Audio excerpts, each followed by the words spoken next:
Berjumpa lagi dengan Albarak. Kita lanjutkan cerita kelahiran kembali Dewa Abadi tanpa nama. Jangan lupa share, like, komen, dan subscribe. Kelahiran kembali Dewa Abadi tanpa nama bab 1491 berlebihan. Mata Dion berkontraksi saat dia melihat anak panahnya menembus struktur ruang itu sendiri. Dia benar-benar terkejut. Biasanya Dion cukup yakin bisa menahan serangannya sendiri.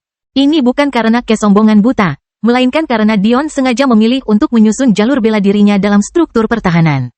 Bagaimanapun, 2 dari 3 konstitusinya termasuk di antara 3 konstitusi pertahanan teratas. Akibatnya, potensi serangan Dion selalu tertinggal dibandingkan pertahanannya.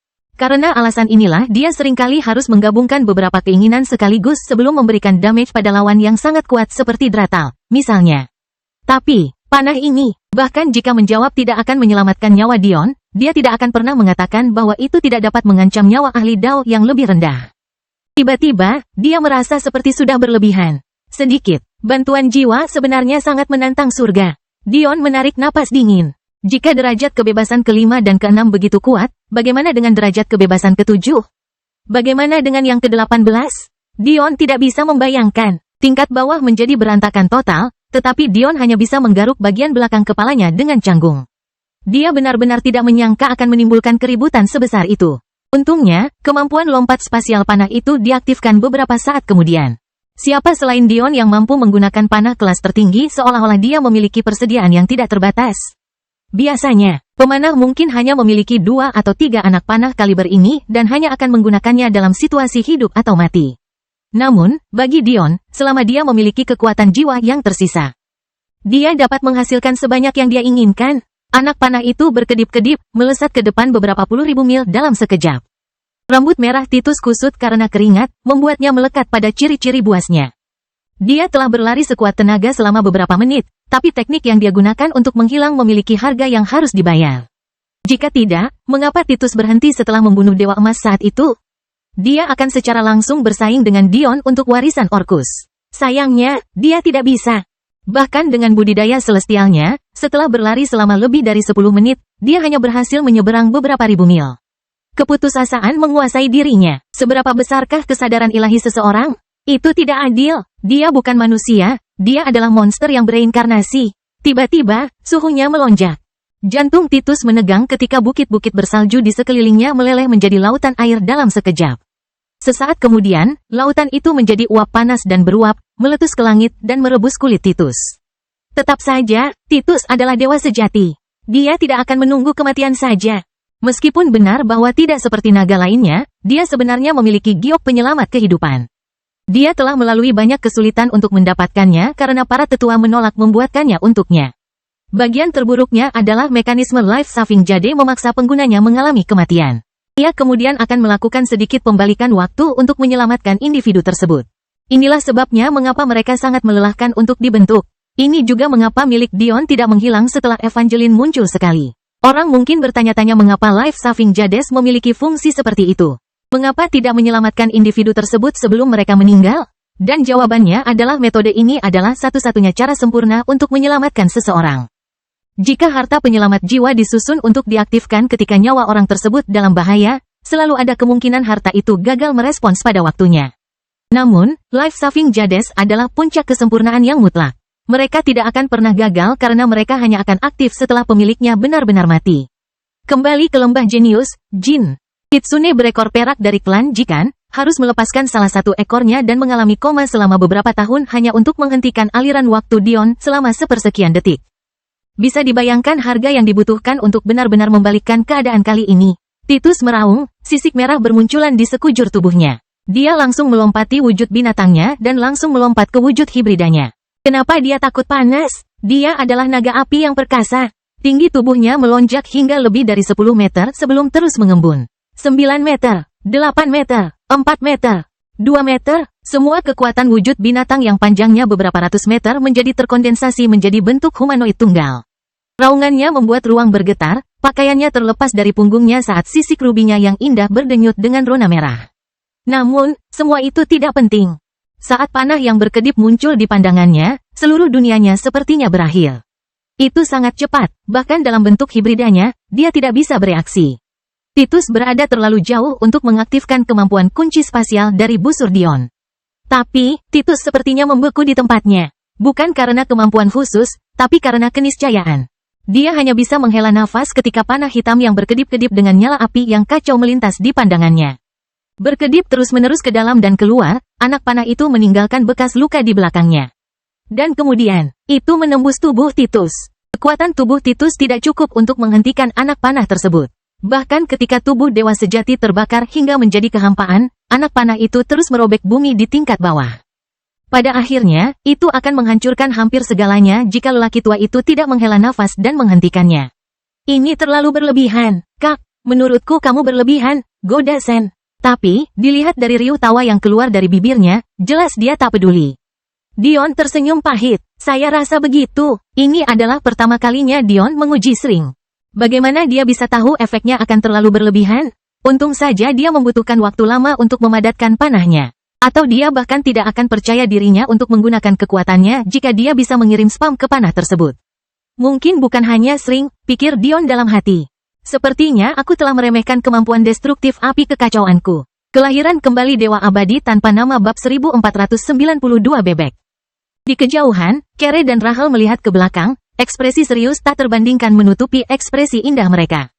Menurutmu itu pesan untuk kami, Kak Rahel? Sosok Kere yang mungil dan menawan sedikit bergetar. Penampilannya yang tersenyum dan cekikikan benar-benar hilang. Sepertinya dia sangat ingin merobek sesuatu. Dratal tetap diam, menatap ke kejauhan. Alasan dia bisa bepergian dengan keduanya bukan karena dia seorang yang kurang, melainkan karena tidak lama lagi dia juga akan memasuki alam Sudodao. Kenyataannya, mereka hampir setara. Kalian berdua harus lebih tenang dari kalian. Rahel berkata dengan tenang. Di tengah semua kemarahan dan kesombonganmu, kamu lupa bahwa dia hanyalah makhluk surgawi yang lebih rendah. Menurutmu seberapa kuat dia setelah dia mencapai ranah kultivasi kita? Satu-satunya kesempatan kita untuk meninggalkannya adalah dengan tidak pernah membiarkan kultivasinya menangkapnya. Terserah kita dulu, aku ingin menghajarnya sampai babak belur. Kere menggeram, kelap-kelip sisik zamrud yang indah berdenyut di tubuhnya, ingin sekali meledak. Jika aku tidak salah, kata Dratal, mengabaikan komentar Kere. Dia entah memiliki konstitusi bela diri, atau telah meminum pil suci bela diri seperti kuadran luar itu. Ketiganya terdiam. Mereka menolak untuk percaya bahwa Dion memiliki begitu banyak konstitusi dewa. Satu-satunya penjelasan adalah dia telah meminum pil. Namun, kita harus ingat bahwa pil Santo bela diri adalah pil kuno tingkat bintang. Jika Dion mendengar perkataan mereka, dia akan bingung. Dengan seberapa jauh susunan alkimia telah jatuh di era ini, bagaimana mungkin seseorang, bahkan jika mereka berasal dari kuadran luar, bisa memiliki pil itu? Bukan tidak mungkin. Nona Sacharo dari keberadaan tinggi itu lebih dari memenuhi syarat untuk memiliki sumber daya seperti itu. Rahel berkata dengan tenang. Tidak tahu malu, Kere menggeram. Semua orang seperti dia tahu bagaimana caranya bergantung pada orang lain dan fondasi mereka. Dia tidak memiliki kekuatan sejatinya sendiri. Pemikiran itulah yang menyebabkan kami, para naga dan kilin, tidak akan pernah benar-benar menguasai segalanya. Rahel berkata dengan nada sedikit kesal.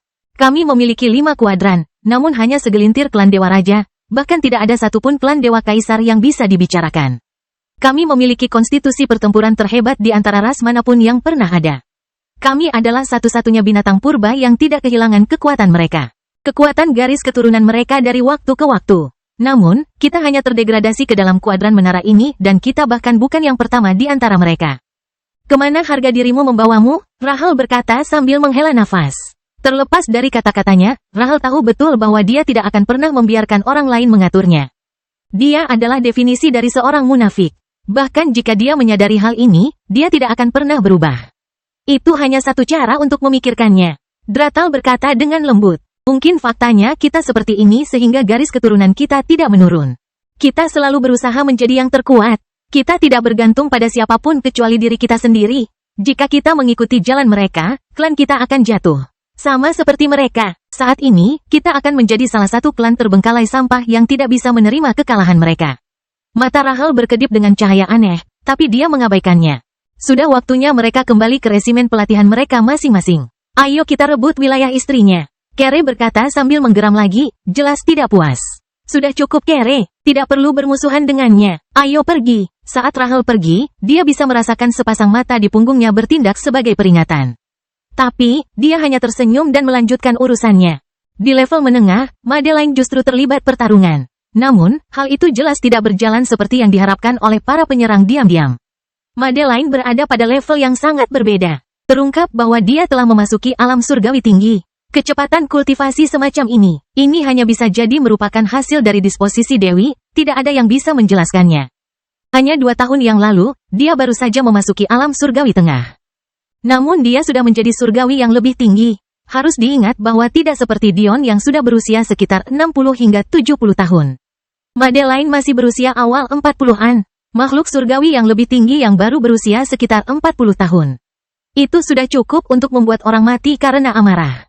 Namun, ini hanya masalah permukaan saja. Setelah terus-menerus berkultivasi ganda dengan Dion, api Madeline telah mencapai tingkat potensi yang belum pernah mereka miliki sebelumnya. Mereka yang percaya bahwa mereka telah menyaksikan luasnya api ungu Madeline terkejut saat mengetahui bahwa api ungu tersebut sangat kurang. Bagian terbaiknya adalah setelah menyeimbangkan karakteristik apinya, pemahaman reinkarnasi Madeline telah meroket. Dia kemudian dengan cepat memanfaatkannya untuk membuka meridian ke-112. Sampai sekarang, Madeline adalah seorang surgawi tingkat tinggi ke-13. Jangankan mereka yang datang sekarang, bahkan Dion pun harus menundukkan kepala dan memohon maaf. Madeline sendirian membalikkan keadaan. Saat ini, dia telah menggunakan senjata utama ametis, kipas lipat. Meskipun Madeline menyukai kecapi, terutama karena kecapi itu dihadiahkan kepadanya oleh Dion, terlalu banyak teknik warisan ametis yang bergantung pada kipas, terutama teknik menari meraknya. Kipas lipatnya memiliki keanggunan indah yang melengkapi dirinya dengan sempurna. Setiap gelombang biasa tampaknya menyebabkan kehancuran yang tak terhitung atau menyembuhkan banyak orang. Dao reinkarnasi tidak memiliki kegunaan yang jelas. Jika Madeline mempunyai wasiat hidup, apa gunanya wasiat reinkarnasi? Namun, jika itu tidak berguna, bagaimana klan Phoenix Api bisa tumbuh begitu kuat? Ketika kegunaan reinkarnasi diketahui, hanya ada satu penyesalan karena mereka tidak terlahir sebagai Phoenix Api. Pertama, seseorang yang memahami Dao reinkarnasi sangatlah fleksibel, tetapi tidak dalam arti harfiah. Tubuh mereka dapat dengan mudah mengalami kelahiran kembali, tanpa menghadapi dampak apapun. Beginilah cara Madeline membuka meridiannya yang ke-112 dengan sangat mudah dibandingkan sebelumnya. Dengan pemahamannya tentang kelahiran kembali, tubuhnya dapat mengalami perubahan drastis dengan dampak kecil terhadap kesehatannya secara keseluruhan. Konsep ini sama dengan yang mengatur reinkarnasi tangga surga. Namun, ketika dikombinasikan dengan kecepatan kultivasi Madeline yang tidak saleh, kecepatan tersebut dibawa ke tingkat yang sepenuhnya diketahui. Kelahiran kembali Dewa Abadi tanpa nama bab 1493 1%. Meskipun wasiat kehidupan dapat menyembuhkan luka, wasiat dapat merekonstruksi luka. Tidak ada keraguan bahwa wasiat hidup adalah wasiat penyembuhan yang jauh lebih baik, namun hidup hanya akan membuat tubuh seseorang pulih ke keadaan semula. Terkadang, bahkan setelah penyembuhan, tubuh seseorang akan menjadi lebih lemah. Namun, gambarannya akan memungkinkan seseorang berevolusi dengan setiap cedera.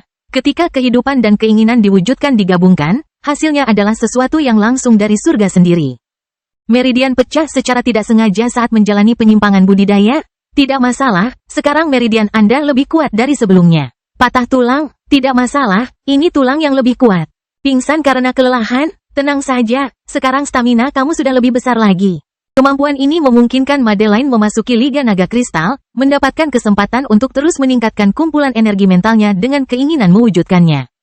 Kita harus tahu bahwa ada tingkat pencapaian yang lebih tinggi juga. Apa yang Madeline pahami hanyalah permukaannya saja. Ada kemungkinan Madeline bisa memahami hati samsara yang sama dengan yang dimiliki Abraxas. Dalam hal ini, adalah mungkin untuk memahami pemahamannya dengan waktu dan memahaminya juga. Jelas sekali Titus tidak mengetahui hal ini. Namun, dia dengan bodohnya mengirim sekte gagak emas ke kematian mereka. Mengingat Titus telah memberi perintah mundur kepada klan naga api setelah Dion mempermalukannya, situasi sekte gagak emas bahkan lebih buruk. Faktanya, sampai sekarang, sekte Flaming Lily sudah melakukan serangan balik, menguasai wilayah sekte satu demi satu. Dengan kematian Dewa Emas dan 4 keturunan, apa yang bisa mereka lakukan? Tulang punggung mereka telah hilang. Kali ini, persilatan dunia mendapat apresiasi baru terhadap Madeline. Perkataan Dion tentang istri yang bukan seorang wanita yang bisa Anda injak begitu saja ketika Anda berpikir pantas terdengar terlalu benar untuk mereka abaikan. Namun, yang lain berpegang teguh pada hal lain. Dion pernah mengatakan bahwa Madeline adalah istri pertamanya secara spesifik, mungkinkah dia punya istri kedua? Namun banyak yang mengabaikan hal ini. Karena Madeline adalah istri pertama, kemungkinan besar dialah yang paling berkuasa, bukan? Tidak perlu menyarankan lagi, apakah pemikiran ini akan tetap ada akan bergantung pada kapan Amporae memutuskan untuk menunjukkan dirinya. Selama ini, calon permaisuri Katifa telah melawan 10.000 boneka, namun dia semakin kecewa daripada yang mau dia akui. Bahkan wajahnya yang halus pun memerah karena amarahnya. Boneka-boneka ini sepertinya kebal terhadap segalanya. Bahkan ketika mereka berusaha sekuat tenaga dan berhasil membuat luka kecil, hal itu akan segera sembuh dengan sendirinya. Sebelum hari ini, Katifa lebih baik mati daripada mengakui boneka yang sangat kuat itu ada. Tapi, dia punya secercah harapan. Dia tahu bahwa secara logis, memberi kekuatan pada boneka sekuat itu membutuhkan sumber daya yang sangat besar. Namun, seiring berjalannya waktu, dia menjadi semakin cemas. Tak lama kemudian, Dia Soken berhasil dikalahkan. Kemudian pertarungan sengit antara Dratal dan Dion mencapai telinganya. Tapi itu tiba-tiba berakhir, semuanya demi kehancuran 3 pasukan dewa sejati surgawi yang lebih rendah untuk mengakhiri semuanya. Apakah ada gunanya melanjutkan? Biarpun dia lebih kuat dari Dia Soken, bisakah dia mengatakan dia lebih kuat dari Dratal? Belum tentu juga. Lalu bagaimana dengan Rahel dan Kere? Katifa secara keliru percaya bahwa Dion memiliki kartu truf tersembunyi yang membuat 3 orang sombong itu mundur. Ketika Dion muncul di atas langit di tanah kelabu dan bersalju, itu adalah tantangan terakhir. Calon permaisuri Katifa memerintahkan mundur dan Dion tidak mengejarnya. Menyeret rekan mereka yang terluka pergi, Katifa dan Star Force mundur. Dion hanya memperhatikan mereka tanpa melakukan apapun. Akhirnya pikiran Dion sempat memperhatikan hal lain. Alisnya berkerut ketika dia menyadari bahwa klonnya telah memutuskan sudah waktunya untuk mendekati Aritzia. Karena kasusnya seperti ini, keadaan menjadi serius sekarang. Dia tidak bisa berdiam diri lebih lama lagi. Menurut perhitungan Dion, di tahun berikutnya, semua jenderal iblisnya akan menjadi surgawi menengah. Kemudian, dia bisa maju ke tingkat menengah. Namun, dia tidak luput dari perhatiannya bahwa dia kekurangan sesuatu yang sangat penting, angka. Kuadran lain memiliki jutaan, bahkan miliaran benda langit di bawah sayapnya. Tapi, Dion punya 3.000 yang menyedihkan. Perbedaan kualitasnya jelas, tapi ini tidak cukup baik. Sayangnya, ini adalah sesuatu yang hanya bisa berubah seiring berjalannya waktu. Dion hanya bisa perlahan-lahan membina rakyatnya untuk saat ini dan berharap para pemuda itu menjadi dewasa dengan baik. Namun ada kabar baik, dia memiliki cukup banyak pakar tingkat tinggi. 6 ahli Dao, 7 jika dia termasuk Penatua Nova, sudah lebih dari cukup untuk bersaing dengan kuadran peringkat 31 ke bawah.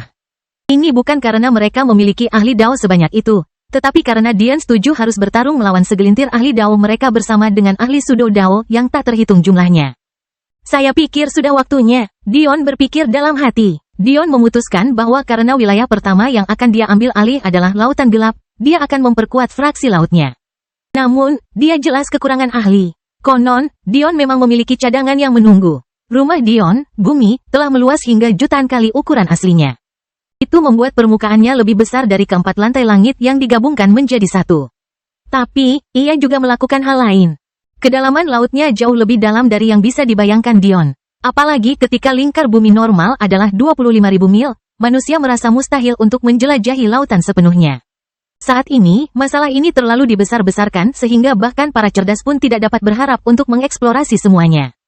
Faktanya, Dion bahkan tidak yakin dia bisa bertahan hidup di kedalaman lautan bumi saat ini. Hal ini mungkin terdengar berlebihan. Namun coba pikirkan sejenak tingkat tekanan udara yang bisa ditemukan di kedalaman lautan begitu besar. Bertahannya di lautan gelap sebagian berkat keinginan airnya. Tetapi juga karena kedalaman lautan gelap tidak sesuai dengan ukurannya. Lautan gelap mungkin mencakup 20-30 alam semesta, namun kedalamannya dangkal jika dibandingkan. Faktanya, menurut akal sehat Dion, kedalaman lautan di bumi kurang dari 1%. Kelahiran kembali Dewa Abadi tanpa nama bab 1494 terlalu bagus. Sekarang anggaplah Dion tidak memahami segala bentuk keinginan air dan hanya bisa mengandalkan tubuhnya. Kemudian pertimbangkan fakta bahwa mungkin ada makhluk yang dapat menahan tekanan itu dengan mudah tersembunyi di bawah. Dion menyadari bahwa ini jelas merupakan ekspedisi yang harus dia lakukan dengan serius. Kepadatan energi bumi sangat rendah, tetapi Dion menduga ada kemungkinan besar makhluk yang tersembunyi di bawah kedalaman laut tidak mengolah ki sama sekali, melainkan memurnikan tubuh mereka. Agar mereka bisa bertahan hidup dengan cara ini, bisa dibayangkan betapa kuatnya mereka. Namun, Dion harus pergi. Pertama, karena dia telah mengabaikan pelatihannya sendiri akhir-akhir ini, dan kedua karena dia membutuhkan pasukan monster yang mampu benar-benar mempertahankan lautan gelap. Masih ada waktu lebih dari setengah tahun sebelum harta karun klan Jafari menyelesaikan tugasnya, jadi Dion ingin menggunakan kesempatan ini untuk menyembunyikan keberadaan Peng Pelangi. Dion tersenyum. Ikut denganku. Oke, Ri tersenyum manis, tidak bertanya lagi. Setelah akhirnya sembuh, ia pun bersemangat untuk melakukan sesuatu yang produktif. Tidak lama kemudian Dion dan Ri kembali ke bumi. Segera, mereka berdiri di garis pantai, memandang ke arah air yang mengamuk. Lautan di bumi selalu menjadi misteri. Bahkan ketika Pulau Elfin tenggelam, hal itu tidak terjadi sejauh ini berkat fondasi dasar pulau yang tersisa. Jadi, saat itu, klan Elfin tidak perlu pergi jauh untuk mendapatkan kembali tanah suci mereka. Seseorang bertanya, Ri bertanya dengan sedikit mengernyit. Kemungkinan besar, Clara dan aku sudah tahu sejak awal bahwa Sapientia akan menyalahgunakan menara untuk memantau alam semesta yang menggunakannya. Sangat disayangkan Jasmine mengolah ki jahat. Itu pasti fluktuasi energi yang menarik perhatian Sapientia. Namun, mereka tidak akan berani menggunakan informasi ini untuk keuntungan mereka, atau rahasia mereka akan terbongkar. Jadi, apa rencanamu? Kami akan bermain-main dengan Sapientia. Dion menyeringai. Kami mengetahui kelemahan mereka, namun mereka tidak mengetahui kelemahan kami. Menilai dari informasi yang mereka miliki, kemungkinan besar mereka menyimpulkan bahwa sisa-sisa kerajaan Elfin tersembunyi di dalam samudera gelap. Menggunakan harta klan Jafari. Karena itu, ada dua pendekatan yang bisa mereka ambil. Bahkan, mereka mungkin mengambil keduanya. Pertama, mereka akan menghasut klan Mist. Dan kedua, mereka akan menghasut BPA. Menghasut BPA, Matahari menyipit. Mom, sudah menjadi sejarah umum bahwa Kun Peng Pelangi adalah sahabat binatang para peri. Peng itu adalah makhluk tingkat transenden dan karena itu memiliki status tinggi di antara asosiasi perlindungan binatang. Akan mudah bagi Sapientia untuk memprovokasi mereka agar bertindak. Itu agak mengkhawatirkan, Ri berkata dengan sungguh-sungguh. Itu semua tergantung orang seperti apa Aritzia. Kata Dion ringan. Jika dia sombong dan ingin menguasai dunia di telapak tangannya, dia hanya akan menghasut klan kabut. Namun, jika dia adalah seseorang yang mampu mengekang dirinya sendiri dan memahami batasan dirinya tanpa dibutakan oleh kesombongan, dia akan melibatkan BPA. Jika dia yang pertama, kita tidak perlu melakukan apapun. Dia sangat meremehkan Tuan Istana Jasmine dan dukunganku. Hanya ada beberapa bulan lagi, perempuan akan mampu menahan mereka sendirian dan mendapatkan bayarannya. Namun, Dion tersenyum ringan. Jaws terlalu pandai memprovokasi wanita. Dion tertawa, memeluk Ri dan menciumnya. Dia terlalu bahagia saat ini. Aritzia sudah terjerumus ke dalam siklus ingin bertanding dengan Dion. Jaws telah membangkitkan semangat kompetitifnya. Dion rela mempertaruhkan nyawanya agar Aritzia tidak akan pernah melibatkan BPA karena kejayaan bukan lagi miliknya. Jika dia tetap pada jalur ini, satu-satunya hasil yang dia dapatkan adalah kerugian. Beberapa jam sebelumnya, ada keributan apa? Apa kamu tidak dengar? Permaisuri Aritzia menantang pencuri istri bertopeng dalam permainan dimensi. Semua orang tahu tentang keanehan permainan kuno. Selain nama sembarangan yang diberikan kepada mereka, mustahil untuk mendiskusikan game tersebut lebih lanjut. Ini karena seseorang dimaksudkan untuk mengetahui aturannya sendiri. Dulu ketika Dion memasuki makam Elfin dan mencoba mendeskripsikan permainan yang menghalangi jalan mereka ke Ri. Ri tidak mendengar satu kata pun yang dia ucapkan. Meskipun semua orang mengetahui keberadaan permainan kuno, yang membuat mereka begitu menarik adalah kenyataan bahwa tidak ada seorang pun yang mengetahui aturan pastinya. Tetap saja, Dion masih ingat permainan khusus ini, yang sekarang dia kenal dengan baik oleh orang lain sebagai dimensi. Dia mengibaratkannya seperti permainan blok. Sebuah permainan ponsel dari alam fananya di mana tujuan dari permainan tersebut adalah untuk mendorong blok khusus keluar dari blokade beberapa blok lainnya. Namun, ada perbedaan besar antara permainan dimensi dan balok ini. Pertama, dalam Dimensions, yang disebut blok kedua dari belakang bukanlah blok sama sekali, melainkan permainan manusia. Kedua, hambatan, yang menghalangi Anda mencapai tujuan jauh lebih kompleks. Tidak hanya semua bloknya disetel ulang saat Anda melakukan gerakan yang salah, membuat tubuh Anda kembali ke awal. Tetapi, permainan dimensi juga mengacaukan indera pemainnya, sehingga sulit untuk mengetahui arah mana yang harus dituju. Pada saat ini, Dion dan Aritzia berdiri di sebuah pusat permainan besar di Central City yang mengingatkan Dion pada Chaos Arena di bumi. Pusat permainannya berupa menara bundar besar dengan penonton disusun dalam beberapa lapisan cincin di sekeliling lingkar dalamnya. Biasanya, akan ada banyak platform untuk beberapa permainan yang berlangsung di dekat pusat permainan, namun, mengingat ketenaran keduanya, saat ini hanya ada satu. Aritzia dan Dion berdiri berhadapan. Dengan jarak sekitar 50 meter. Di satu sisi, Aritzia memiliki senyum percaya diri dan anggun. Sejak dia memasuki menara, rekornya di dimensi adalah 37-0. Tidak ada gunanya bermain lagi karena tidak ada orang yang layak menjadi lawannya. Faktanya, sepanjang hidupnya, satu-satunya orang yang pernah kehilangannya adalah ayahnya. Adapun Dion, rekornya terbaca 0-0. Jelas sekali, dia belum pernah bermain sebelumnya. Tapi, meski hal ini membuat orang lain percaya Aritsia akan menang, hal itu tidak meremehkan Dion. Siapa di sini yang tidak dapat mengingat adegan pencuri istri bertopeng yang mengalahkan setengah lusin kaisar dan puluhan raja sambil ditekan oleh pemindahan warisan lembah jenius. Seseorang pasti bodoh jika meremehkannya. Saya harap Anda mengingat taruhan kami, Nona Aritsia. Dion berkata ringan, nada geli terlihat jelas dalam suaranya. Saya harap Anda akan mengingatnya juga. Jawab Aritsia santai. Mulai. Suara yang terdengar kaku dan kaku terdengar di pusat permainan. Saat itu juga, Aritsia tak segan-segan melesat ke depan hingga mendapat sorak-sorai penonton. Dion tersenyum. Sebelum ini dimulai, dia bersumpah akan kesadaran ilahinya, sementara Aritsia melepas kacamatanya. Kenyataannya, jika Dion ingin menggunakan akal sehatnya, meski hanya mampu menampilkan 1/5 dari kehebatannya, Aritsia dan monitor permainan tidak memenuhi syarat untuk melihat bahwa dia curang. Namun, apakah dia perlu melakukannya? Kelahiran kembali Dewa Abadi tanpa nama bab 1495 bagaimana? Saat suara menandai dimulainya acara, ruang kosong antara Dion dan Aritsia berubah total.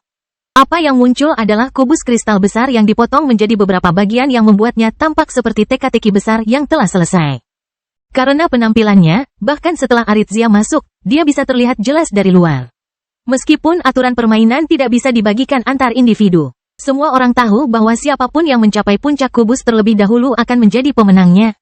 Tidak ada kabut, ketika Dion menyadari hal ini. Dia tidak bisa menahan tawa pada dirinya sendiri.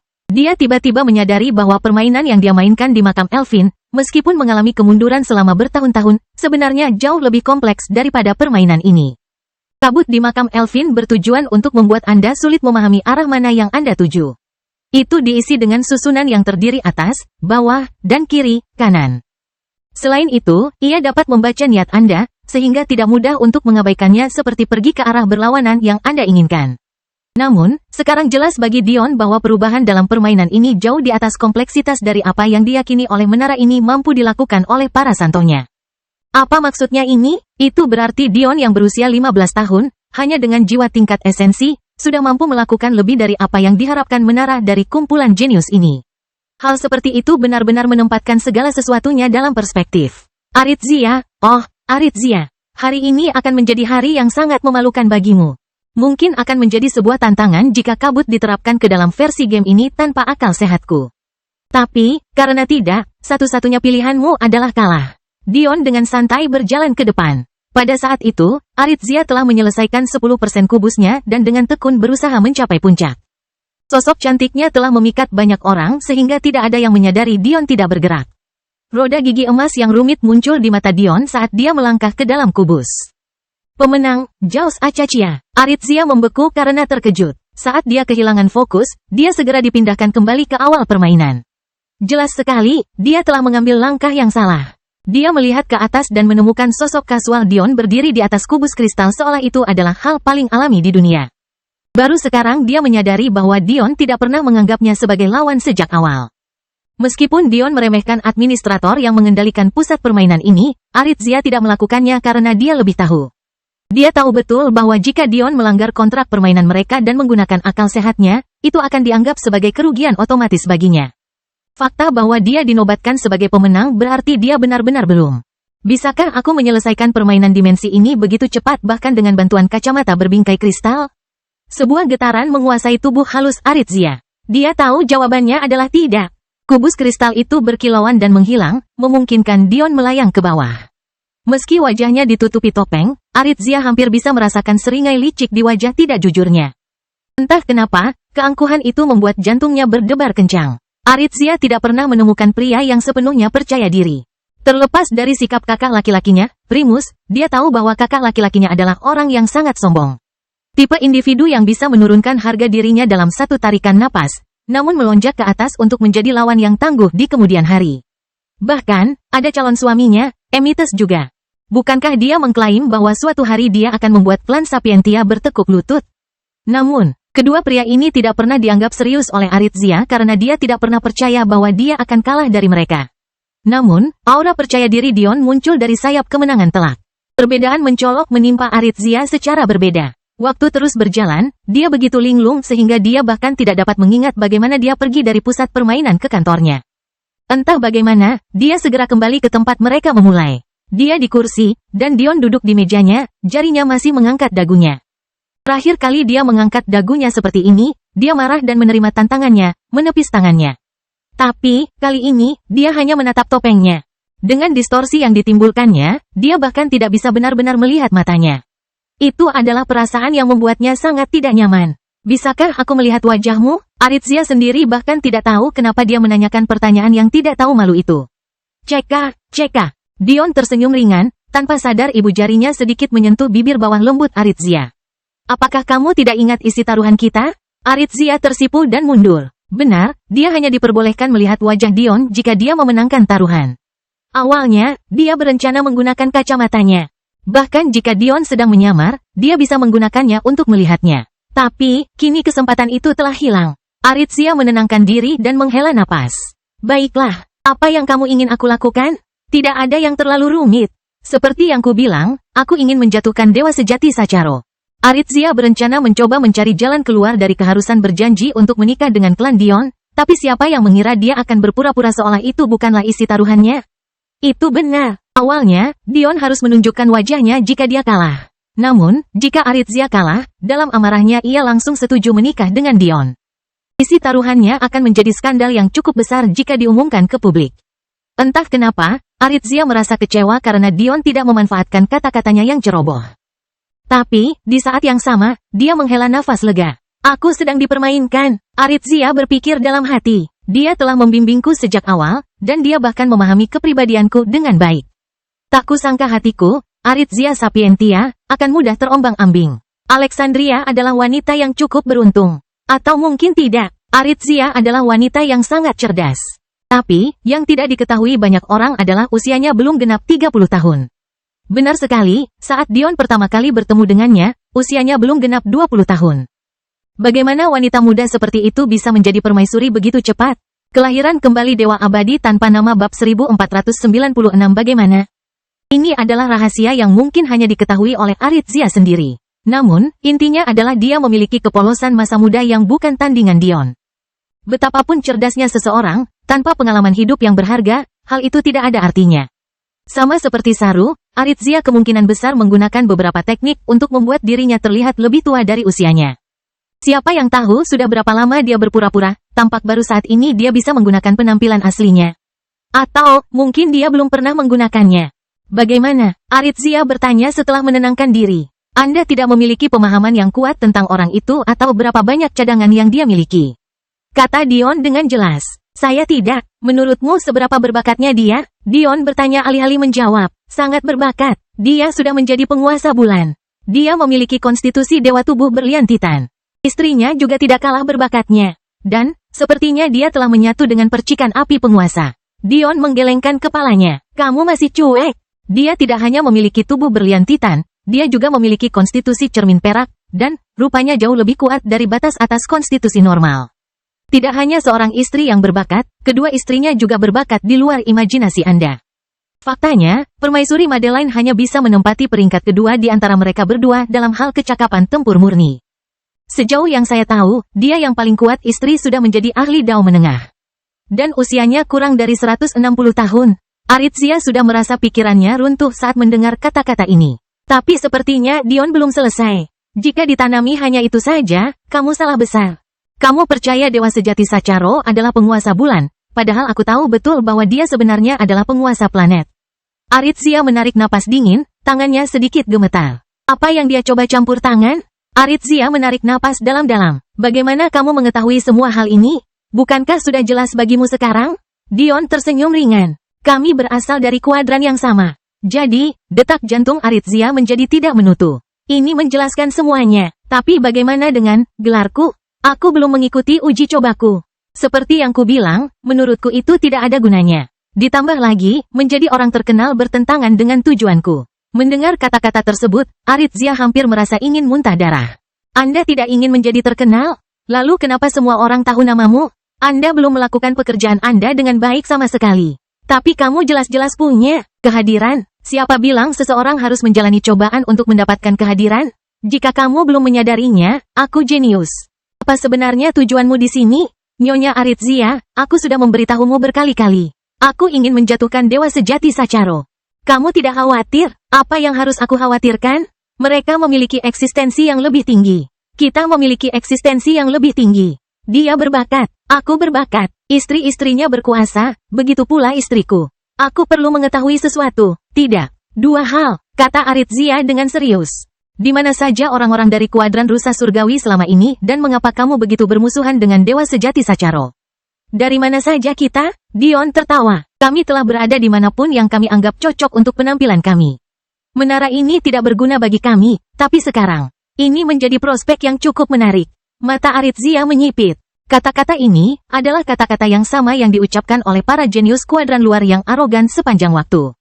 Apa satu-satunya hal yang bisa membuat mereka muncul? Bukankah medan perang kunolah yang akan membuat kehadirannya diketahui tidak lama lagi dari sekarang? Mengenai permusuhanku terhadap dewa sejati Sacharo, kamu seharusnya sudah menyadari hal ini juga. Sumber daya lautan gelap adalah warisan kerajaan Elfinku. Tapi, beberapa sombong tampaknya percaya bahwa mereka dapat mengklaimnya sesuai keinginan mereka. Bugar.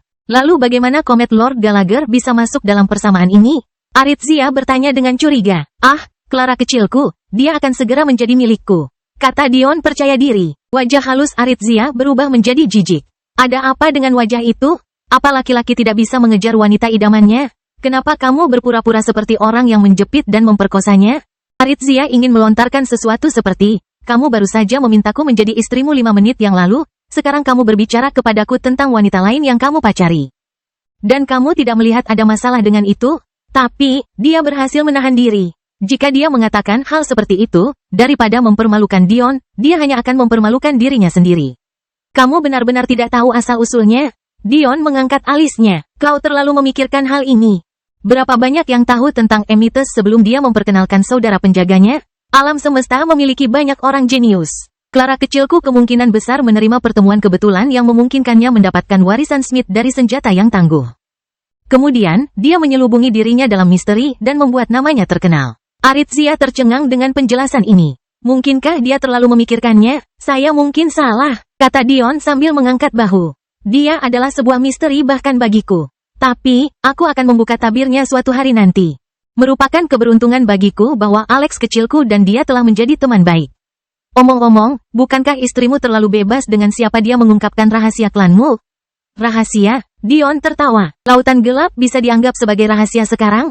Klan kabut seharusnya sudah mengetahui sejak lama bahwa lautan gelap dilindungi oleh sekutu pelangi Kunpeng kita. Mereka hanya belum cukup kuat untuk mengambil keuntungan. Adapun klan dan sekte lain, karena sesuai aturan kuadran menaramu, apakah mereka akan menyerang kuadran kabut air?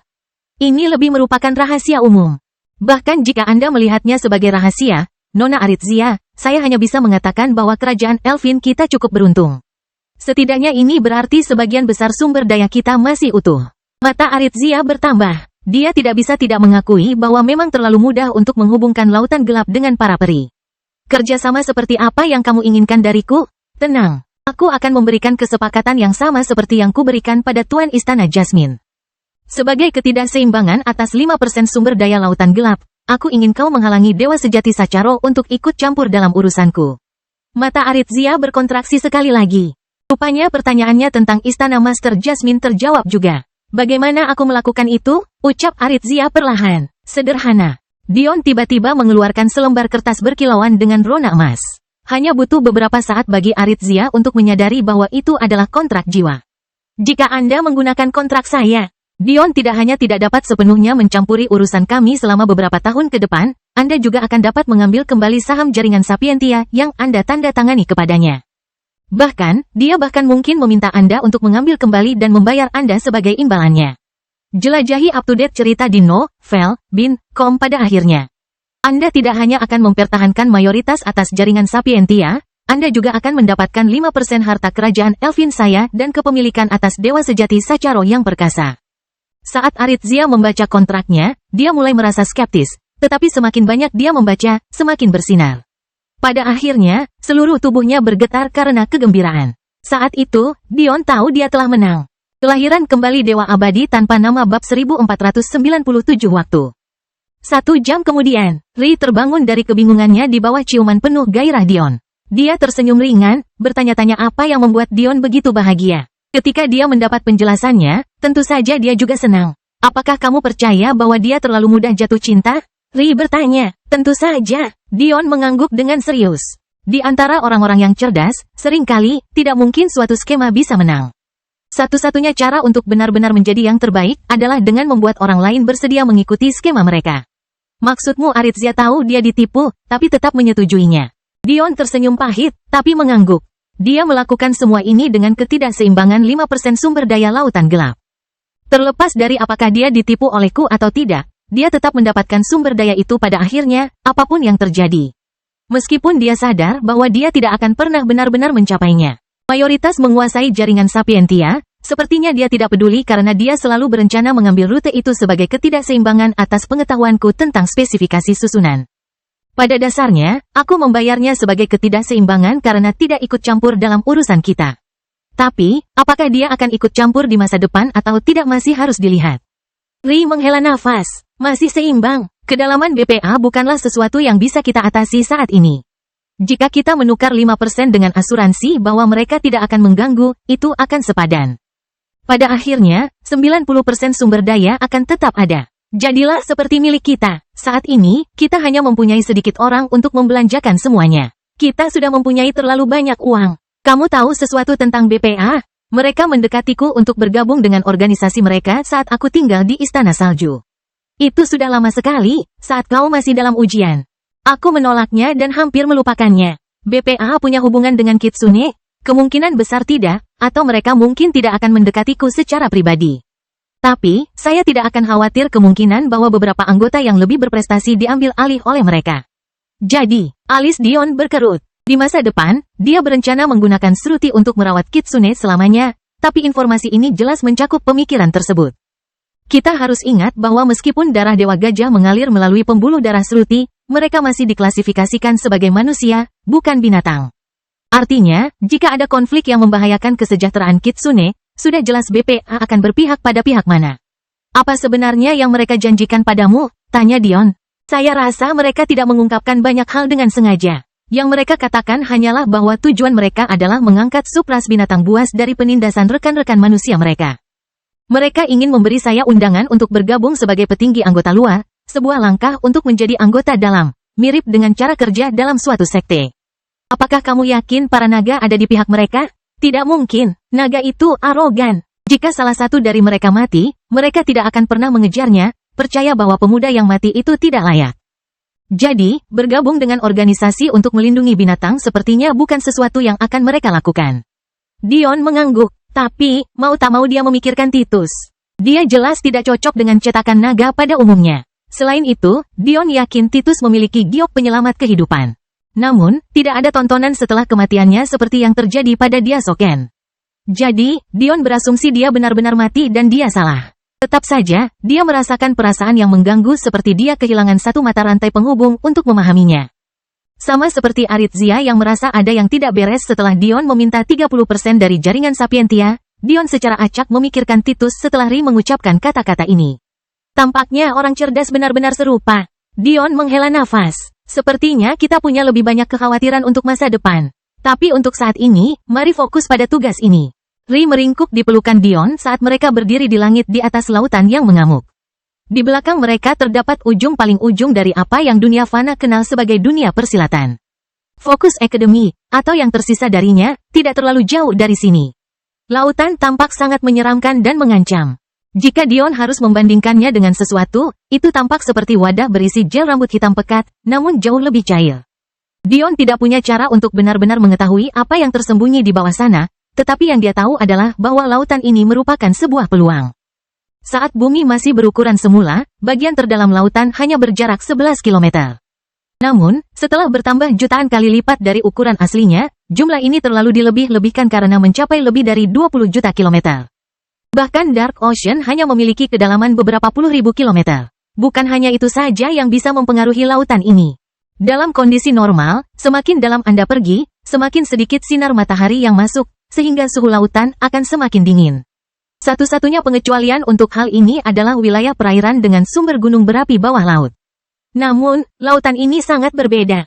Semakin dalam Anda pergi, semakin dekat Anda dengan tubuh entitas yang dipenjara, dan suhu akan semakin panas. Dion tidak tahu apakah ada binatang yang bisa bertahan dalam kondisi seperti itu. Tapi, dia tahu bahwa jika ada yang bisa, mereka akan menjadi sangat kuat. Sudah waktunya untuk menggunakan Beast Compendium. Saat ini, Dion sedang duduk bersila di haluan kapal pesiar emas dengan sosok mungil Ri menyandarkan perutnya di dada sambil di pangkuannya. Rona emas yang bersinar namun lembut di sekeliling mereka, mendorong udara kembali dengan mudah saat mereka memasuki perairan laut yang gelap. Mata Dion membuka, dia bisa merasakan permukaan air ini sangat dingin. Suhunya setidaknya 20 atau 30 derajat Celcius di bawah suhu luar. Hal seperti itu tidak normal. Perbedaannya seharusnya tidak terlalu drastis. Dion bisa merasakan rasa dingin ini merembes ke dalam perasaan keilahiannya dan menjangkau ke dalam jiwa. Kelahiran kembali Dewa Abadi tanpa nama bab 1498 kekecewaan.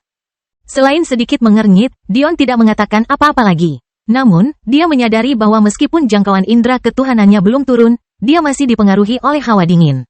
Rupanya, lambat, karena tidak ada cara yang lebih baik untuk menjelaskannya. Biasanya, ketika Dion merasakan sesuatu dengan akal sehatnya, meskipun itu berada di tepi terluar jangkauan 500.000 km, dia juga akan merasakannya dengan mudah. Tidak ada jeda waktu yang sama sekali. Namun, saat ini, Dion merasa ada penundaan yang sangat besar. Faktanya, menundanya semakin lama semakin besar. Tiba-tiba, pikiran Dion menerima gambaran yang terjadi beberapa menit yang lalu. Pada akhirnya, Dion menarik kembali akal sehatnya. Apa gunanya menerima gambar dari masa lalu? Yang mereka lakukan hanyalah mengalihkan perhatiannya. Jika jeda waktu menjadi cukup besar, ada kemungkinan ancaman akan memasuki jangkauan serangan bahkan sebelum Dion menyadari bahwa ancaman itu telah muncul 500.000 km jauhnya. Kamu menjadi lebih dingin, tiba-tiba Ri berkata dengan alis berkerut. Fakta bahwa dia, sebagai wanita yang sangat menyukai es dan air, bisa merasa tidak nyaman karena suhu tubuh Dion banyak berbicara. Telapak tangan kecilnya terangkat untuk menyeka embun beku yang menumpuk di alis Dion. Saat itulah Dion menyadari bahwa Ri telah berbicara dengannya. Kesadaran seperti itu membuat darahnya menjadi dingin. Dion menyadari bahwa dia tidak bisa sembarangan menggunakan akal sehatnya di sini. Hawa dingin merembes sejauh ini sehingga bukan hanya kesadaran ilahinya yang tertinggal, tetapi juga waktu reaksinya sendiri. Seharusnya tidak seperti ini. Dion dengan cepat menjelaskan kepada Ri apa yang terjadi. Kehendak es yang begitu dalam, bahkan bisa mempengaruhi indera ketuhananmu. Ri tercengang. Meskipun benar jiwa itu sangat rapuh, jiwa Dion masih berada di alam Dao. Fakta bahwa pengaruh Dion tidak hanya begitu mendalam, tetapi juga begitu cepat. Meskipun perasaan ketuhanannya dilindungi oleh kehadirannya, berarti bahwa apa yang tersembunyi di sini tidak tumbuh sama sekali. Yang aneh adalah kita masih sangat dangkal. Kedalaman kita tidak bisa lebih dari 1000 meter saat ini. Saya pernah berenang di lautan ini sebelumnya, tanpa perlindungan kapal pesiar emas. Itu tidak masuk akal. Bagian lautan ini adalah tempat di mana dunia warisan Demon Sage muncul. Bahkan Focus Academy tidak lebih dari 100 km dari sini. Saat itu, setelah Dion melawan 11 orang jenius itu sendirian, dia jatuh ke laut di tempat ini, atau setidaknya, tempat yang tidak terlalu jauh dari sini. Dilihat dari betapa kuatnya energi dingin ini, bagi Dion yang bahkan belum benar-benar mencukupi saat itu berarti kematian seketika. Selain itu, hal ini jelas tidak terjadi di semua bagian lautan. Pasalnya, sekitar 10 tahun yang lalu, Dion jatuh ke lautan dekat kerajaan Elfin. Kecuali jika ki dingin ini adalah sesuatu yang hanya mempengaruhi jalur jiwa. Atau, hanya diketahui muncul ketika Soul Ki membuat kehadirannya. Dion segera menguji teorinya, mengirimkan jaringan ki surgawi. Tapi, pikiranku berantakan pada saat berikutnya. Tidak hanya ki dingin yang masih ada, bahkan lebih kejam lagi, meresap ke dalam tubuh Dion lebih cepat. Jelas bahwa ki tingkat planet Dion jauh lebih kuat daripada ki celestialnya, dan dengan demikian, ketahanannya jauh lebih baik. Tubuh Dion mulai membeku. Untungnya, Ri mengambil tindakan untuk menghentikan, menarik ki dingin dari Dion dan masuk ke tubuhnya sendiri. Alis halus Ri terangkat karena terkejut. Pemahan esku pasti semakin dalam. Dion juga heran. Tapi, dia hanya bisa memuaskan gigi dan melakukan satu tes terakhir. Dia menarik pelindung emas kapal pesiar itu sedekat mungkin dengan dirinya. Setelah menarik napas dalam-dalam, dia tidak segan-segan mengulurkan tangannya, bersiap menghadapi hawa dingin yang menusuk. Detik demi detik berlalu saat Ri menunggu dengan cemas, siap mengambil tindakan. Tapi, sepertinya tidak terjadi apa-apa. Dion menarik tangannya kembali. Rasanya dingin, tapi hanya untuk manusia biasa. Itu tidak cukup menggangguku sama sekali. Tapi itu hanya membuatnya semakin menakutkan, kata Ri setelah beberapa saat. Saat kamu mengulurkan tangan, kamu menarik kembali seluruh jiwa dan ki cakrawalamu, kan? Dion mengangguk. Itu berarti ki dingin ini dapat membatasi seorang ahli untuk tidak membutuhkan bantuan jiwa dan jalur energinya. Jika kekuatan semacam ini diterapkan pada domain semu atau domain sebenarnya, seberapa kuatkah itu? Tiba-tiba, karena mengerti, Dion menarik napas dingin. Tapi, sepertinya hanya berhasil di udara. Faktanya, udara tampak seperti penghalang alami terhadapnya. Kata Ri sambil menyesali potensi yang hilang. Kata-kata Ri membangunkan Dion dari fantasinya. Itu benar, dia telah menggunakan akal ilahi sepanjang waktu sampai mereka memasuki perairan ini. Namun, tidak terjadi apa-apa. Jika dia ingin melangkah lebih jauh dari itu, bukankah dia dan Ri mengambang di langit sebelum mereka memasuki udara? Kemampuan itu adalah sesuatu yang pada dasarnya memerlukan sirkulasi Qi. Menurut apa yang Dion pahami, setiap aktivasi Qi di area Qi dingin ini akan segera menyebabkannya terkunci. Namun, Dion sama sekali tidak merasa tidak nyaman mengambang di atas air laut. Setelah menenangkan diri dari kekecewaannya, Dion masih merasa ini adalah kesempatan besar. Bahkan jika kekuatan ini hanya bisa digunakan di udara, kita mungkin akan hampir tak terkalahkan di lautan luas jika kita bisa memanfaatkan kekuatan ini. Dion berkata setelah beberapa saat. Ri mengangguk setuju. Dalam keadaan normal, seorang yang khawatir akan membuat penghalang antara dirinya dan udara dengan lapisan Qi yang tipis agar tidak basah. Namun melakukan hal tersebut di sini berarti mencari kematian. Selama seseorang memasuki udara, mereka akan melakukannya. Ikatan dari menggunakan Qi dan jiwa mereka. Penjelasan Ri bahkan bukan yang terbaik. Jika seseorang memasuki perairan ini tanpa mengetahui Qi dingin yang menunggunya, mereka akan mengalami kelambatan yang sama seperti yang dialami Dion. Kelahiran kembali Dewa Abadi tanpa nama bab 1499 berlebihan. Pertama, tidak semua jiwa bertikai jiwa Dion. Dari perkiraan Dion, bahkan jika itu adalah ahli Dao puncak yang dengan ceroboh melepaskan akal sehatnya, jiwa mereka pasti akan menderita. Hal ini penting dalam beberapa aspek. Menghilangkan perasaan ilahi seorang ahli Dao memaksa mereka untuk mengandalkan kemampuan pengamatan dasar mereka, sehingga menghambat mereka. Tapi, ini hanyalah masalah kecil. Yang paling penting adalah jiwa adalah dasar yang digunakan untuk berkomunikasi dengan surga dan memanfaatkan kemauan. Jika jiwa seseorang terpengaruh oleh Qi dingin, besar kemungkinan keinginan orang tersebut juga akan terhambat. Kedua, selama seseorang tidak memahami keinginan es seperti yang dimiliki Ri, mereka tidak akan mampu menghilangkan Qi ini secara efisien.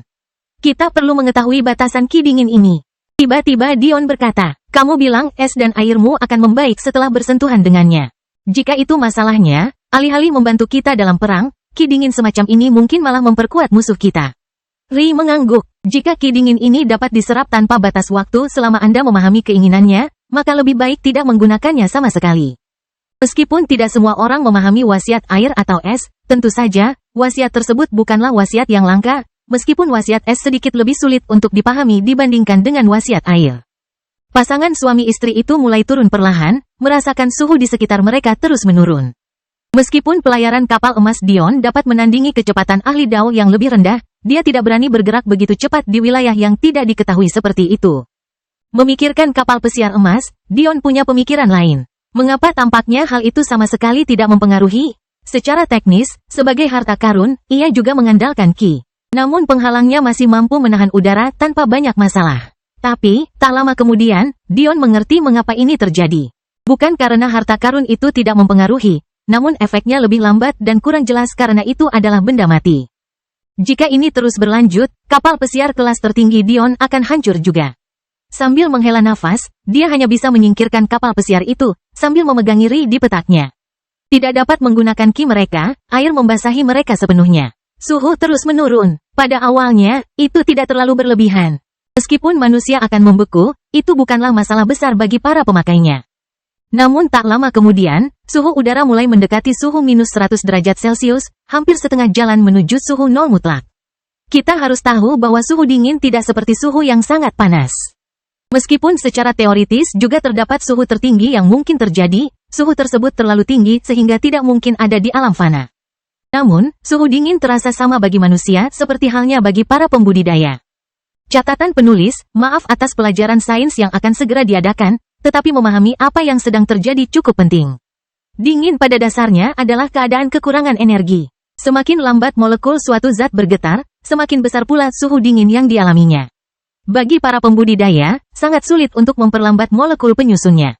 Karena budidaya Qi mereka, kekurangan energi di sekitar dapat dengan mudah ditutupi oleh Qi yang ada di dalam diri mereka. Inilah sebabnya mengapa mereka bisa dengan mudah bertahan hidup di luar angkasa setelah memasuki alam suci.